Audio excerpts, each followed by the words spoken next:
Railroad Preserver 2000 here, back again apparently doing another typewriter video. We have a Brother AX-10 electronic typewriter with a semi-modern computer-style keyboard here.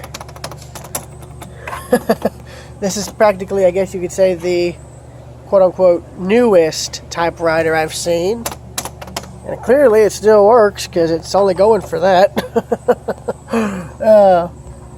That's the beauty of Habitat. You don't know what you can never know what you're going to find.